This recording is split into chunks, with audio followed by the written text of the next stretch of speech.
इस इंडस्ट्री को एक मान दिया, एक सम्मान दिया। 2019-20 में एक और उससे बड़ा कदम आया जब कंज्यूमर प्रोटेक्शन एक्ट 2019-20 आया। इस एक्ट में ने पहली बार डायरेक्ट सेलिंग को एक एक्ट में इंक्लूड किया गया। डायरेक्ट सेलर की डेफिनेशन दी गई, कंज्यूमर की डेफिनेशन दी गई। हम एक जिसे कहते हैं कि 90% एक इंडस्ट्री के स्टेटस से एक 100% स्टेटस में आ गए। अब एक नेक्स्ट अब नया वाला काम 2021 में डायरेक्ट सेलिंग के रूल्स बने। अब ये जो रूल्स हैं ये अभी ड्राफ्ट रूल्स हैं, इनके ऊपर डिस्कशन चल रहा है मिनिस्ट्री के अंदर, और ये फाइनल होता ही हम ये कह सकते हैं कि हमारी इंडस्ट्री अब 100 नहीं 110% पे लीगल हो जाएगी।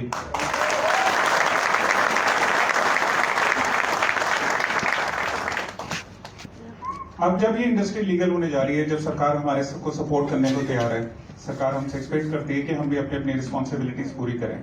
हम ऐसा कंपनी, हम ऐसा डायरेक्ट सेलर अपने कस्टमर्स, अपने नए लोगों के लिए क्या चीज कर सकते हैं, सरकार की क्या एक्सपेक्टेशन है, उसके बारे में कुछ प्रेजेंटेशन है। मैं ये जानता हूं कि ये प्रेजेंटेशन थोड़ी बोरिंग हो सकती है, इसलिए मैं चाहूंगा कि मैं इसे थोड़ा जितना छोटा कर सकूंगा करने की कोशिश करूंगा, क्योंकि आप लोगों की जो स्पीचेस सुनी उसके बाद मुझे लगा ये प्रेजेंटेशन एक्चुअली इसमें फिट नहीं बैठ रही, क्योंकि आप लोग इतनी अच्छी बातें कर रहे थे कि मैं बाहर बैठ के सुन रहा था सबकी स्पीचेस। डायरेक्ट सेलिंग रूल्स क्या हेल्प करती हैं? Now this is moving on. Now let's look at it. So 2016 का एक ऐसा टाइम था जब इस इंडस्ट्री में इसके पीछे हमें कुछ पता नहीं था कि क्या हो रहा है। 2016 के बाद एक ऐसा टाइम आया जब एक्ट बना, गाइडलाइंस बनी, और अब फ्यूचर क्या है? फ्यूचर ये है कि अभी तक आप जो डिपार्टमेंट ऑफ कंज्यूमर अफेयर्स में हम अपनी कंपनीज को कंप्लाई करते थे, अंडरटेकिंग देते थे अपने प्लान के बारे में, अपनी मैनेजमेंट के बारे में, प्रोडक्ट्स के बारे में, अब हमारे को एक और डिपार्टमेंट है जो एक रेगुलेटर की तरह काम करेगा, वो है DPIIT, जो मिनिस्ट्री ऑफ कॉमर्स के अंडर है। अब ये कवर क्या करता है? ये उस सभी मॉडल्स को कवर करता है जिसमें डायरेक्ट सेलिंग इन्वॉल्व है, और ये हर ठीक मॉडल और हर गलत मॉडल को कवर करेगा। आज से पहले क्या था कि कोई अगर ये कहता था कि मैं डायरेक्ट सेलिंग में नहीं हूं, चाहे वो बिजनेस हमारी तरह मल्टी लेवल का कर रहा है, वो कमीशन दे रहा है मल्टी लेवल पर, कई बार कहते थे लोग कि मार्केट में सर हम तो बाहर से हैं, हम तो अलग देश से हैं, हम तो कुछ भी कर सकते हैं। अब तक उनको कवर अप करने के लिए कोई प्रावधान नहीं था। इस रूल्स में पहली बार ये प्रावधान आ रहा है कि हर उस मॉडल को कवर किया जाएगा जिसमें डायरेक्ट सेलिंग होगा। अब कुछ थोड़ी सी टेक्निकल बातें हैं, आप में से ज्यादा लोग को पता ही होगा, बस मैं थोड़ा सा जल्दी इनको मैं बताना चाहूंगा। पहली बार इस रूल्स के अंदर कूलिंग ऑफ पीरियड को डिफाइन किया गया है। हमारे गाइडलाइंस के अंदर कूलिंग ऑफ पीरियड डिफाइन नहीं था। हमने एक जनरल प्रैक्टिस थी कि हम उसको क्या रखना चाहते हैं, लेकिन अब सरकार की तरफ से ये मैंडेट है कि हमें 30 दिन का कूलिंग ऑफ रखना है, और ऑलरेडी वो डे जॉय में तो वही प्रेवलेंट है ही है। सो आप लोगों को इसमें तो कोई ये नहीं है। डायरेक्ट सेलर की डेफिनेशन को क्लियर कर दिया गया है। डायरेक्ट सेलर वो है जो एक डायरेक्ट सेलिंग एंटिटी के साथ एक रिटन कॉन्ट्रैक्ट करता है, वो ई कॉन्ट्रैक्ट भी हो सकता है, जिसके अंदर उसका जो रिलेशनशिप है वो कंपनी के साथ प्रिंसिपल टू प्रिंसिपल है। प्रिंसिपल टू प्रिंसिपल का मतलब ये होता है कि आप भी अपने रिस्पॉन्सिबल हैं अपने एक्ट्स के लिए, अपने डीड्स के लिए, जितनी कंपनी है। यानी कि कल अगर मार्केट में अगर आप कुछ गलत करते हैं, आप अगर मिसक्लेम करते हैं, कुछ मिस सेलिंग करते हैं, तो कंपनी के साथ साथ आप भी लायबल होते हैं। इसमें तालियां नहीं बजी, क्या हो गया? डायरेक्ट सेलिंग की डेफिनेशन को क्लियर कर दिया गया है, which includes marketing, distribution and sales. ये हमारे कंज्यूमर प्रोटेक्शन एक्ट में भी है। तो अब हम जो काम कर रहे हैं ये एक्ट के अंदर कर रहे हैं, तो यानी कि हम जो भी रूल्स करेंगे, जो भी हम फ्रेमवर्क करेंगे, जो भी हम कॉन्ट्रैक्ट डेवलप करेंगे, हम इन्हीं रूल्स के को ध्यान में मद्देनजर रखते हुए करेंगे। कंपनी को डिफाइन कर दिया गया है, वो कोई भी कंपनी जो पिरामिड स्कीम या मनी सर्कुलेशन में नहीं है, उन्हीं को डायरेक्ट सेलिंग कंपनीज का दर्जा मिलेगा। और ये बहुत बड़ा स्टेप है हमारी इंडस्ट्री के लिए, ताकि कुछ ऐसे लोग जो हमारी इंडस्ट्री को खराब करते हैं, जो जिनको हम फ्लाई बाय नाइट ऑपरेटर्स भी कहते हैं, या जो कई बार कोई शब्द इस्तेमाल कर लेते हैं कि कहीं से भी कोई भी कंपनी खुल जाती है, तो ऐसे कई लोग जो इस इंडस्ट्री को नाम खराब करते हैं, इस इंडस्ट्री का नाम खराब करने की कोशिश करते हैं, अब उन कंपनीज के ऊपर कड़ा से कड़ा एक्शन लिया जा सकता है। Okay, so now How do I move it further? Is it okay? Okay. So move.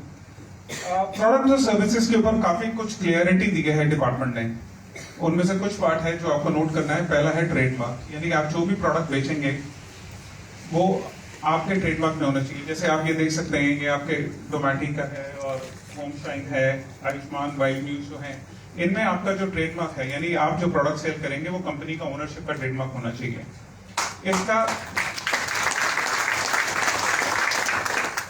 इसका साइड इफेक्ट क्या है, या इसका दूसरा इफेक्ट क्या है कि आपने देखा होगा मार्केट में कई कंपनीज हैं जो ब्रांडेड प्रोडक्ट को उठा के सेल कर देती हैं। मार्केट से डिस्ट्रीब्यूटर सीएनएफ से माल उठा लेती हैं और अपना दुकानदारी चलाना शुरू कर देती हैं। वो कंपनीज अब ये बिजनेस मॉडल में नहीं है।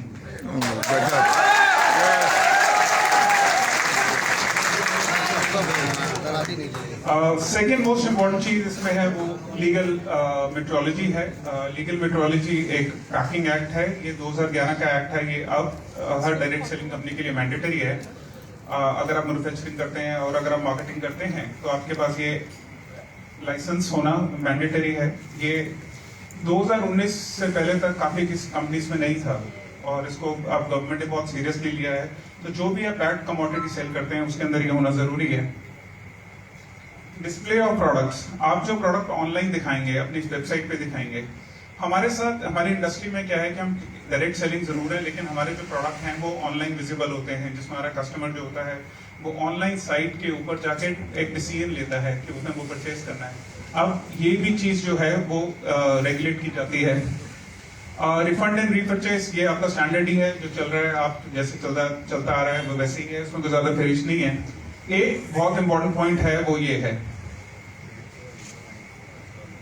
Fair price of the product. ये जो fair price of the product है, इसका क्या मतलब है? ये समझें कि ये आज तक हिंदुस्तान में शायद मैंने पहली बार डिस्कशन देखा है कि भी रिटेल में, जनरल ट्रेड या मॉडर्न ट्रेड, इंस्टीट्यूशनल में भी इसका कोई डिस्कशन नहीं होता। फेयर प्राइस का मतलब है अब आप जो प्रोडक्ट सेल करेंगे मार्केट के अंदर, आपको उनका जस्टिफिकेशन देना पड़ेगा कि आपके जो प्रोडक्ट हैं वो मार्केट के हिसाब से हैं।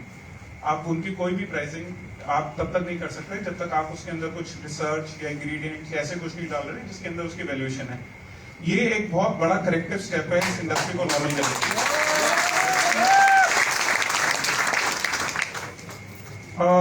कुछ काम बढ़ गया है डिपार्टमेंट का, तो अनमोल जी ये और कुछ लोग आपको अब हायर करने पड़ेंगे। डायरेक्ट सेलिंग एंटिटी अभी तक एक नोडल ऑफिसर पे चलती थी जिसके डिपार्टमेंट कोऑर्डिनेट करता था, जो लोगों की ग्रीवियांस और प्रॉब्लम को सॉल्व करते थे। अब उसके अलावा आपको चीफ कंप्लायंस ऑफिसर और ग्रीवियांस ऑफिसर इनको भी अब आपको मैनेजमेंट में रखना होगा, यानी कि अब आपको जो अपने मैनेजमेंट है स्टाफ को और रिलायबल और ऑथेंटिकेट करना पड़ेगा।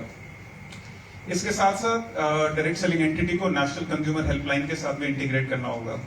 नेशनल कंज्यूमर हेल्पलाइन हेल्प करता है कंपनीज और कस्टमर्स को, डायरेक्ट सेलर को, सबको लिंक करने में। तो अब आपको ये भी फॉलो करना पड़ेगा।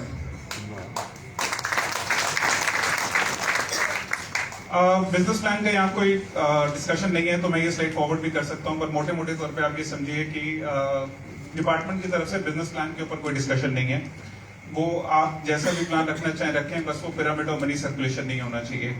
तो अगर कल को मार्केट में आपसे कोई कहता है कि ये प्लान नहीं चलता, वो प्लान नहीं चलता, ऐसा नहीं चलता, डिपार्टमेंट ने ऐसा कहा है, फलां न्यूज़पेपर में ये देखा है, अखबारों में ये छपा है, ऑनलाइन हमने ये देखा है, तो ऐसा कोई भी मैंडेट डिपार्टमेंट की तरफ से नहीं है। सिर्फ आपको ये ध्यान रखना है कि आपका जो प्लान है वो प्रोडक्ट और सर्विस की सेल के ऊपर हो, यानी आप जो भी कमीशन मार्केट में देते हैं वो किसी प्रोडक्ट या सर्विस की सेल पे ही होना चाहिए। ये मैं पिरामिड स्कीम, मनी सर्कुलेशन, तो okay, this is important, unfair trade practice and misselling. एक शब्द जो बड़े सारे मायने रखता है। ये मायने क्या रखता है शब्द कि आपसे कोई भी गलत सेलिंग या मिस सेलिंग ऐसी कोई चीजें ना करें अपने कस्टमर के साथ। आप लोगों को ओवर कमिट ना करें। आप अपने सिस्टम को जितना रैशनल बना सकते हैं बनाएं, जितना इंफॉर्मेटिव बना सकते हैं कि कस्टमर एक इन्फॉर्म डिसीजन ले सके। अनमोल जी ने करीबन 1 महीना पहले मुझसे कहा था कि जिस दिन ये डिपार्टमेंट की हमारी रजिस्ट्रेशन का प्रोसेस स्टार्ट होगा, DPIIT का प्रोसेस स्टार्ट होगा, तो कहना कोशिश करना कि हम कुछ पहली कंपनियों में से ही हों जो ये रजिस्ट्रेशन करा ले। Good, excellent. Duties of direct selling entities, I think वो सबको पता ही है वो कि आपको क्या करना है, और इसमें मैं ज्यादा डिटेल में अभी जाना नहीं चाहूंगा। Mandatory orientation session, okay, so there is something, ये मैं आपको एक ये थोड़ा सा और डिस्कस करना चाहूंगा। तो अब आपका जब रजिस्ट्रेशन होगा डीपीआईटी में, डायरेक्ट सेलिंग कंपनी जो एंटिटी है उसको एक रजिस्ट्रेशन नंबर मिलेगा। यानी आप समझें तो आज से पहले तक इंडिया में हमने अभी तक एक जीएसटी नंबर होता था, या हमारा लाइसेंस नंबर होते थे, या हमारे एफएसएसआई नंबर्स होते थे, बट डायरेक्ट सेलिंग कंपनी का अपना नंबर नहीं होता था। तो फर्स्ट टाइम ये होने जा रहा है इंडिया के अंदर कि डायरेक्ट सेलिंग एंटिटी को अपना रजिस्ट्रेशन नंबर मिलेगा।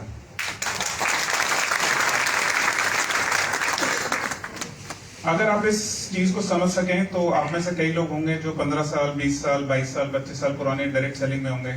तो जैसे मुझे 22 साल पहले जब मैंने डायरेक्ट सेलिंग शुरू की, तो मुझे जिसने ज्वाइन कराया था मेरे बचपन का दोस्त था।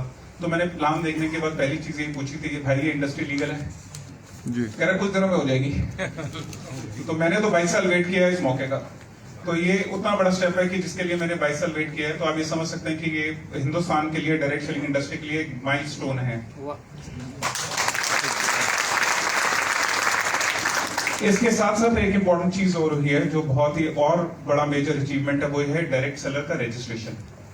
यानी कि आज के बाद जब ये डिपार्टमेंट का प्रोसेस स्टार्ट होगा तो हर डायरेक्ट सेलर का रजिस्ट्रेशन डिपार्टमेंट में होगा।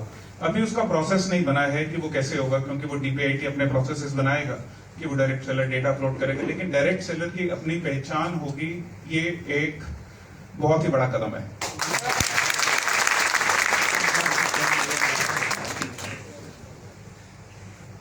This is the registration I was talking about.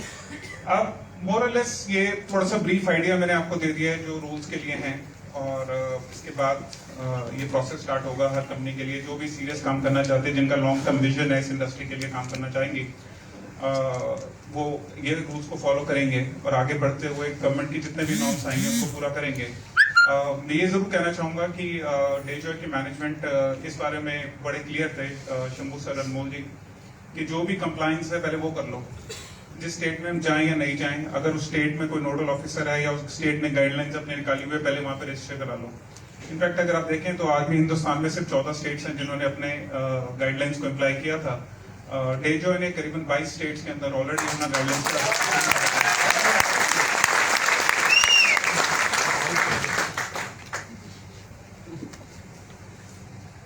ये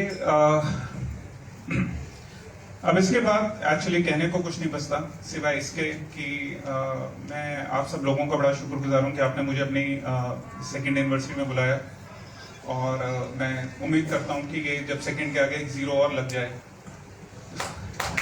एक्सीलेंट, एक्सीलेंट। 20 साल तो हो सकता है कि हम इंडिया में ना हो, हम किसी और जगह पे इस एनिवर्सरी को सेलिब्रेट कर रहे हों।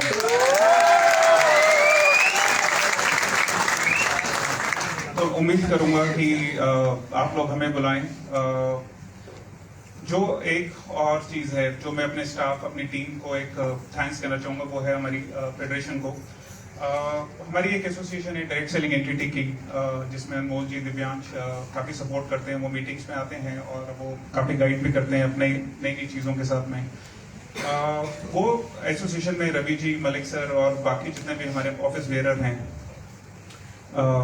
मैं उन्हीं सभी की तरफ से डेजॉय परिवार को, आप सभी को, और स्पेशली जो जितने भी लोगों ने नई प्रमोशन ली है उन सभी को मुबारकबाद देता हूं। और इस उम्मीद के साथ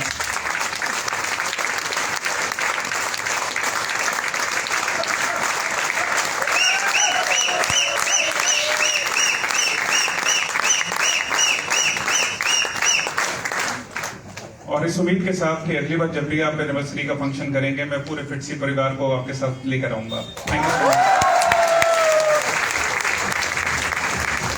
भाई क्या होना चाहिए इनके लिए? हंगामा होना चाहिए।